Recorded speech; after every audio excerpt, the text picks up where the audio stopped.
안녕하세요. 비더시 너범석 팀장입니다. 안녕하세요. 비더시드 이완 대표입니다. 네, 이번 한 주도 스타트업 빌딩 앤 컨설팅 펌 비더시드와 대한민국 대표 스타트업 미디어 벤처스퀘어가 함께 만든 비더시드의 스타트업 위클리와 함께 힘차게 시작하세요. 네, 그럼 먼저 투자 유치 소식 빠르게 가보겠습니다. 네, 티몬은 지난해 하반기부터 추진해온 상장 전 지분 투자를 통해서 3,050억 원의 유상 증자를 완료했다고 밝혔습니다.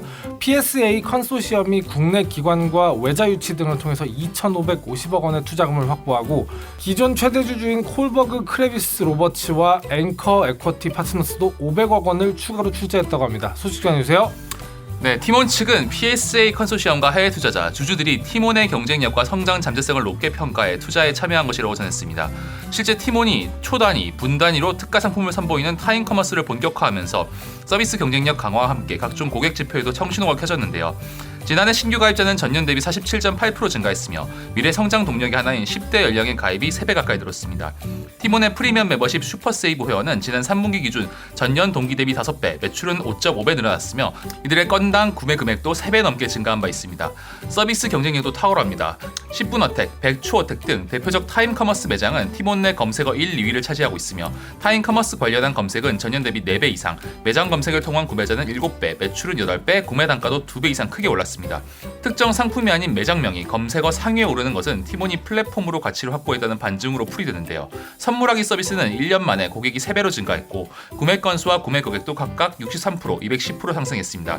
2017년 티몬이 국내 최초로 선보인 라이브 커머스, 일명 라방 서비스인 TBO는 국내 이커머스 최초로 전기차 론칭쇼에서부터 오피스텔 분양권 판매까지 진행하며 영향을 확대해 나가고 있습니다. 네, 작년 역대급 실적을 보여준 티몬이 대단한 투자 유치 성과를 냈습니다. 투자 축하드리면서 국내 커머스 시장에서 멋진 혁신 계속 보여주시길 응원하겠습니다. 다음으로 AI 모빌리티 광고 플랫폼 전문 기업인 에드가 퓨처플레이로부터 시드 투자를 유치했다고 밝혔습니다. 소식 전해주세요. 네, 에드는 AI 모빌리티 광고 플랫폼인 달고를 운영하고 있습니다. 달고는 기존 오프라인 광고의 복잡한 유통구조, 광고 효과 분석 미비 및 매체 부족을 개선하고자 하는데요. 달고를 통해 제공받은 광고 스티커를 부착한 차량은 속도, 시간대, 위치, 주행거리 및 거리 등을 측정해 광고주가 스티커 부착에 대한 리워드를 제공하게 됩니다. 이때 스티커를 부착한 차량의 광고 효과를 측정하기 위해 머신러닝을 통한 AI 기술이 활용되는 건데요. 에드는 달고 외에도 이동매체 주행 패턴 분류 엔진, 이동매체 광고 매칭 엔진, 광고 효과 분석 엔진 등의 모빌리티 O2O 광고 매칭 플랫폼을 개발하고 있으며 현재 해당 사업과 관련된 특허를 2개 보유하고 있습니다.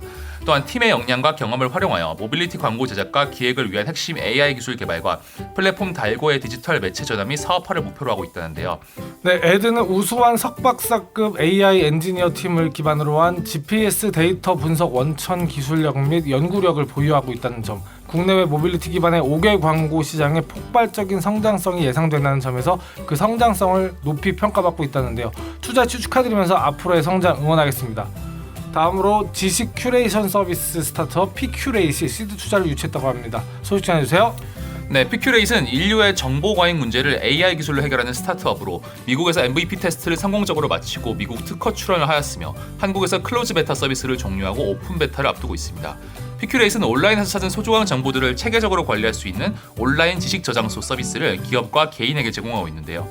AI 알고리즘을 통해 검증된 정보만 선별하여 제공하는 분권화된 집단지성 큐레이션 서비스가 정보 과잉 시대의 검색 비효율성을 해결할 대안이 될 수 있을 것으로 평가받고 있습니다. 현재 피큐레이 서비스는 클로즈 베타 서비스 상태에서도 IBK 창공, 벤처스퀘어 디지털 노마드, SK 트루 이노베이션 0 등 8군데 엑셀러레이팅 프로그램에 선정된 바 있습니다. 기존 북마크의 단점을 보완해서 URL 기록을 분류 및 저장하고 사용자 간 정보 공유를 통해 편의성을 극대화한 점이 이번 투자 유치의 주요 포인트라고 하는데요. 지식 큐레이션이라는 독특하지만 꼭 필요했던 부분을 AI 기술로 해결하고자 하는 피큐레이션의 성장 응원하겠습니다. 네, 다음 코너는 한 주간의 스타트업 뉴스를 통해 시장 트렌드에 대해 간단하게 알아보는 마켓 위클리입니다. 글로벌 리서치 기관인 리서치앤마켓이 밝힌 바에 따르면 전 세계 푸드테크 시장은 연평균 약 5.8%씩 성장해서 2022년에는 약 2,500억 달러, 하나로 298조 원 규모에 달할 것이라고 합니다. 특히 최근 코로나19와 더불어서 건강한 음식에 대한 관심이 커지고 있는 만큼 푸드테크에 대한 관심은 더욱 뜨거워지고 있습니다. 푸드테크는 말 그대로 음식과 기술을 합한 신조어로 식품 등 산업에 4차 산업 기술을 적용해서 새로운 형태의 산업과 부가가치를 창출하는 기술입니다. 음식의 4차 산업 기술을 적용한다는 것은 선뜻 이해하기 어려울 수도 있겠습니다. 사실 모든 동물 중에 오직 사람만이 요리를 해서 음식을 해먹기 때문에 음식은 사람이 먹는 것에만 쓰는 단어입니다. 그래서 4차 산업이 음식에 어디까지 개입이 가능한지 애매할 수 있는데요. 이번 시간에는 푸드테크 산업의 현황과 향후 트렌드를 알아보겠습니다. 2015년부터 푸드테크 분야에서는 채식 관련 산업에 대한 투자가 활발하게 이루어졌는데요. 특히 같은 해 4년밖에 되지 않은 식품 벤처기업이 구글 측에서 제안한 인수가격 2억에서 3억 달러가 너무 낮다면서 매각 제안을 거절한 사례는 이미 유명한 이야기입니다. 이 회사는 바로 임퍼서블 푸드로 모조 고기 생산 벤처기업으로 유명한 기업입니다. 임파서블 푸드는 2014년 빌 게이츠, 구글 벤처스, 코슬라 벤처스 등에서 7,500만 달러 투자를 유치하며 식물로 만든 진짜 고기 맛이 나는 모조 고기를 생산하는 데 성공했습니다. 모조 고기 및 푸드테크에 대한 아시아 내에서의 관심이 상승하며 2020년 3월에는 미래에셋, 테마색, 호라이즌 벤처스 등 아시아 기반의 투자자들로부터 시리즈 F 투자금으로 5억 달러를 유치하는 기록을 세운 바 있는데요. 임파서블 푸드는 자체 쇼핑몰에서 B2C 판매를 하고 있으며 슈퍼마켓, 식당 등에 납품을 하는 B2B 사업도 진행하고 있습니다. 모조고기 식품기업의 대규모 투자 유치는 결국 건강에 대한 일반인의 관심이 증가했음을 보여줍니다. 이에 개인화된 전문 영양 서비스를 제공하는 기업도 각광을 받고 있는데요. 세계 최초 AI 개인 건강 식단 서비스 버디파이가 좋은 예시입니다. 버디파이는 2020년 10월 약 75만 유로 규모의 시드 투자액을 유치한 기업으로 빅데이터에 기반한 개인 영양 식단과 레시피를 제공하는 것이 특징인데요. 흥미로운 점은 시드 투자를 진행한 기업이 음식 관련 기업이나 유통이 아니라는 것입니다. AI 전문 투자사 겐자이와 개인 투자자 2명이 투자에 참여하며 푸드테크가 더 이상 식품 및 유통 기업만의 것이 아니라는 것을 보여준 대표적인 사례를 볼 수 있습니다. 네, 비대면 사회가 연장되면서 해외에서도 배달 서비스는 빠르게 성장하고 있는 추세인데요.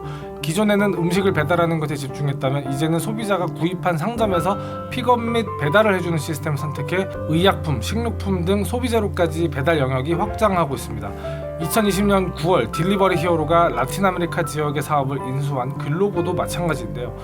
총 매각 비용은 2억 7,200만 달러로 밝혀졌습니다. 글로보는 바르셀로나에 기반한 배달 서비스로 2019년 시리즈 E 투자를 성공적으로 마무리하면서 2015년도 설립 뒤로 지금까지 약 4억 8,800만 달러 규모의 투자금을 유치한 바 있습니다. 또한 코로나19 사태 장기화로 배달 서비스를 제공하지 않던 식당들도 변화의 움직임을 보이고 있습니다. 글로보 같은 배달 대행 플랫폼을 이용하거나 직접 소비자가 식당의 음식을 미리 주문해 포장해 가져갈 수 있도록 하는 것인데요. 소비자 입장에서는 배달료 부담이 줄어들 뿐만 아니라 식당 입장에서는 배달 이외의 선택지를 하나 더 갖게 되었다고 볼 수 있습니다.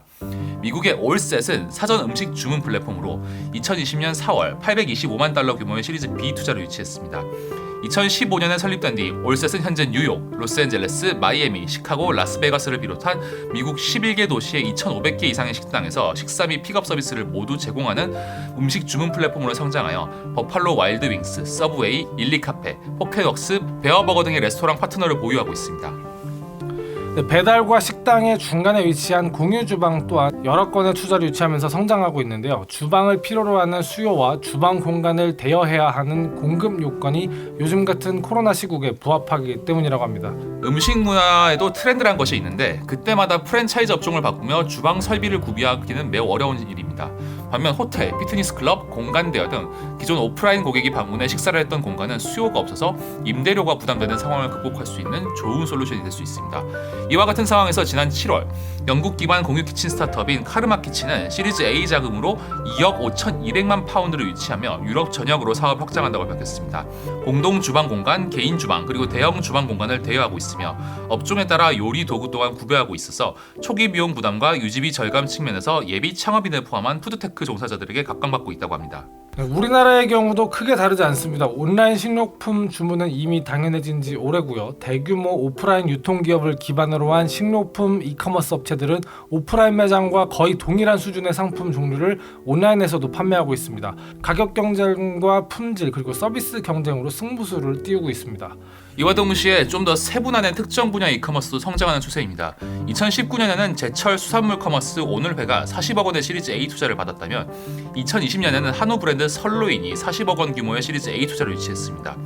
설로이는 속성 한우를 빅데이터에 기반하여 전문 육류 센터를 거점으로 삼아 이커머스로 판매하는 푸드테크 기업인데요. 기존에는 B2B 구조로 미슐랭 레스토랑 등의 고기를 공급하던 설로이는 최근 언택트 소비가 되면서 온라인 매출이 급증하였고, 이에 현재 B2C 사업도 공격적으로 확장 중에 있다고 합니다. 네, 과연 푸드테크는 미래 IT 산업의 주식으로 남아있을 수 있을까요? 서울대학교 식품생명공학부 이기원 교수는 외식업이 특히 발달한 우리나라의 경우 작년 기준 먹거리 관련 일자리는 1000만 개 이상을 기록했다고 밝혔습니다. 이미 거대한 산업인 만큼 새롭게 생겨나는 일자리와 기존 산업의 변화, 교육 등 여러 가지 기회가 있을 것으로 예측되고 있습니다. 푸드테크가 미래에 예상되는 먹거리에서 주식으로 변할 시대도 앞으로 멀지 않지 않았나 생각해봅니다.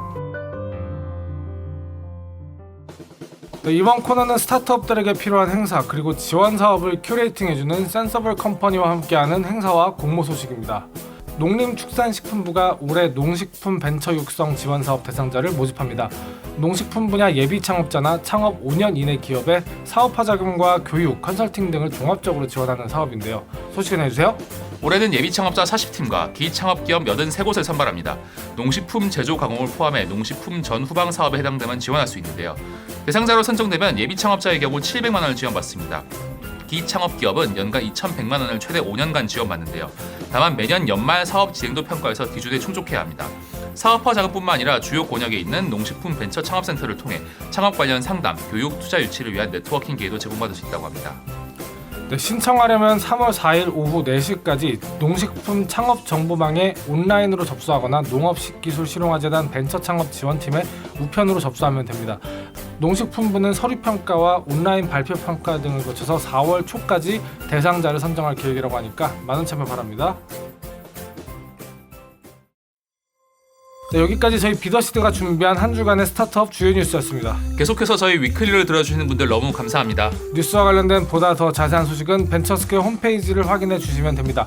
문의나 제의 등 저희와 함께 할 수 있는 게 있다면 언제든 편하게 이메일을 보내주세요. 네, 그럼 다음 주에 새로운 소식들로 인사드리겠습니다. 비더시드의 스타트업 위클리는 대한민국 대표 스타트업 미디어 벤처스퀘어와 스타트업을 위한 정보 큐레이터 센서블 컴퍼니와 함께합니다. 감사합니다.